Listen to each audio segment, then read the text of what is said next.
തലസ്ഥാനത്തെ നഗരസഭാ ഭരണം എന്നും ബാലികയറാം മലയായ UDFന് സംസ്ഥാന ഭരണം പിടിക്കാനുള്ള സാധ്യതകൾ വർദ്ധിപ്പിക്കണമെങ്കിൽ ഇത് പിടിച്ചെടുത്തേ മതിയാകൂ എന്ന സ്ഥിതിയാണ്. ഇതിന്റെ പശ്ചാത്തലത്തിലാണ് KS ശബരിനാഥനെ തന്നെ മുന്നിൽ നിർത്തി പോരാട്ടത്തിന് ഒരുങ്ങുന്നതും. ഒരാഴ്ചയ്ക്കുള്ളിൽ തദ്ദേശ തെരഞ്ഞെടുപ്പ് പ്രഖ്യാപിക്കാനിരിക്കെ സ്ഥാനാർത്ഥികളെ വരെ പ്രഖ്യാപിച്ച് മുൻകൈ നേടിയ UDFന്റെ ലക്ഷ്യം തിരുവനന്തപുരം കോർപ്പറേഷൻ പിടിക്കുക എന്ന് മാത്രമല്ല, നിയമസഭ കൂടി കണക്കിലെടുത്താണ് ഏറ്റവും പുതിയ സർജിക്കൽ സ്ട്രൈക്ക്. കേരളത്തിലെ നിയമസഭാ തെരഞ്ഞെടുപ്പുമായി ബന്ധപ്പെട്ട് എക്കാലവും നിലനിന്നു പോന്നിരുന്ന ഒരു വിശ്വാസമാണ് തലസ്ഥാന ജില്ലയിലെ മേൽക്കോയ്മ. തിരുവനന്തപുരം ജില്ലയിൽ ആര് മേൽക്കൈ നേടുമോ അവർ ഭരണത്തിലെത്തുമെന്നതാണ് രാഷ്ട്രീയ കക്ഷികൾക്കിടയിലെ പൊതുവിശ്വാസം. അതുകൊണ്ട് തന്നെ എന്തൊക്കെ പ്രശ്നങ്ങളുണ്ടെങ്കിലും തലസ്ഥാന ജില്ലയ്ക്ക് കൂടുതൽ ശ്രദ്ധ നൽകിക്കൊണ്ടുള്ള പ്രവർത്തനത്തിനാണ് UDF കച്ചിയൊരുക്കുന്നതും. മുൻപ് പല തെരഞ്ഞെടുപ്പുകളിലും ഈ വിശ്വാസം സത്യമാണെന്ന് തെളിഞ്ഞിട്ടുണ്ടെങ്കിലും കഴിഞ്ഞ 2 തവണ ഇക്കാര്യം കൃത്യമായി വ്യക്തമായതാണ്. 2016-ലും 2021-ലും നിയമസഭയിൽ തിരുവനന്തപുരം ജില്ലയിൽ UDFന്റെ സ്ഥിതി വളരെ മോശമായിരുന്നു. 2016-ൽ 2 സീറ്റുകൾ ഉണ്ടായിരുന്നത് 2021 ആയപ്പോൾ 1 കുറയുകയും ചെയ്തു. മാത്രവുമല്ല, നഗരസഭ ഉൾപ്പെടെ തലസ്ഥാന തദ്ദേശ സ്ഥാപനങ്ങളിലും UDFന് മേൽക്കൈ ഈ കാലഘട്ടത്തിൽ നേടിയെടുക്കാൻ കഴിഞ്ഞില്ല. അതൊക്കെ മറികടക്കാനാണ് യുവനിരയെ രംഗത്തിറക്കി ഒരു പുത്തൻ പോരാട്ടത്തിന് കോൺഗ്രസ് തയ്യാറെടുക്കുന്നതും. എന്നാൽ അത് UDFനെ സംബന്ധിച്ചിടത്തോളം അത്ര സുഗമമാണെന്ന് പറയാൻ കഴിയില്ല. നിലവിൽ നഗരസഭയിൽ 10 സീറ്റുകൾ മാത്രമാണ് കോൺഗ്രസിനുള്ളത്. അവരെക്കാൾ കൂടുതൽ സീറ്റുകൾ നേടി പ്രതിപക്ഷത്തിന്റെ ചുമതല വഹിക്കുന്നത് തന്നെ BJPയുമാണ്.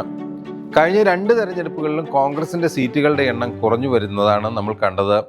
2015-ൽ ഇടതുമുന്നണിയുടെ നിലയും അത്ര മെച്ചമായിരുന്നില്ലെങ്കിലും 2020-ലെ തദ്ദേശ തെരഞ്ഞെടുപ്പിൽ അവർക്കത് മാറ്റിമറിക്കാനായിട്ടുണ്ട്. എന്നാൽ ഇക്കുറി പതിവിന് വിപരീതമായി ശക്തമായ പോരാട്ടം കാഴ്ചവെക്കുക എന്നതിനാണ് കോൺഗ്രസ് തയ്യാറെടുത്തിരിക്കുന്നത്.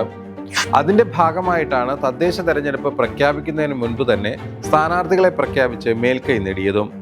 KS ശബരിനാഥിനെ പോലെ തലസ്ഥാന ജില്ലയിൽ സുപരിചിതനായ ഒരു യുവ നേതാവിനെ മേയർ സ്ഥാനാർത്ഥിയായി രംഗത്തിറക്കിയതിലൂടെ അത് വ്യക്തമായിട്ടുമുണ്ട്. മാത്രമല്ല, ഇതിലൂടെ തദ്ദേശ സ്ഥാപനങ്ങളിൽ തങ്ങൾ വലിയ പ്രാധാന്യമാണ് നൽകുന്നത് എന്ന സന്ദേശമാണ് പൊതുസമൂഹത്തിന് നൽകാൻ ഉദ്ദേശിക്കുന്നതെന്നും അവർ വ്യക്തമാക്കുന്നു.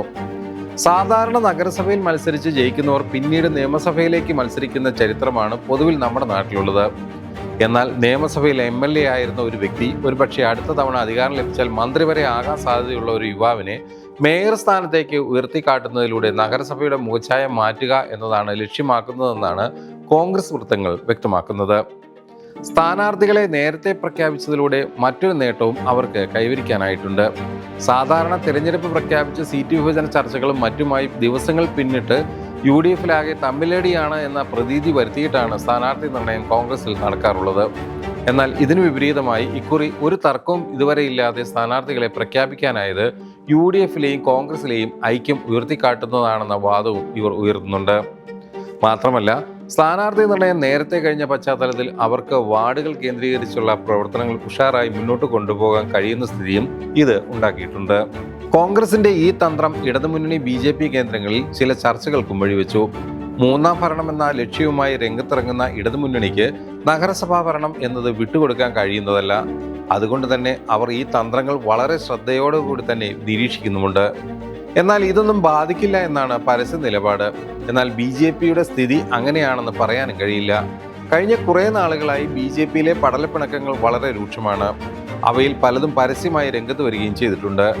നഗരസഭാ കൗൺസിലറായിരുന്ന അനിൽകുമാറിന്റെ ആത്മഹത്യയും അതിൽ പാർട്ടിയെ പ്രതിക്കൂട്ടിലാക്കിക്കൊണ്ട് BJPയുടെ തലസ്ഥാനത്തെ മുഖങ്ങളിൽ ഒന്നായ MS കുമാർ രംഗത്ത് വന്നതും അവരെ വല്ലാതെ വലയ്ക്കുന്നുണ്ട്. എല്ലാത്തിലും ഉപരിയായി കഴിഞ്ഞ 2 തദ്ദേശ തെരഞ്ഞെടുപ്പുകളിലും BJP ഉണ്ടാക്കിയ നേട്ടം പ്രധാനമായും കോൺഗ്രസിന്റെ സീറ്റുകൾ പിടിച്ചെടുത്തുകൊണ്ടായിരുന്നു.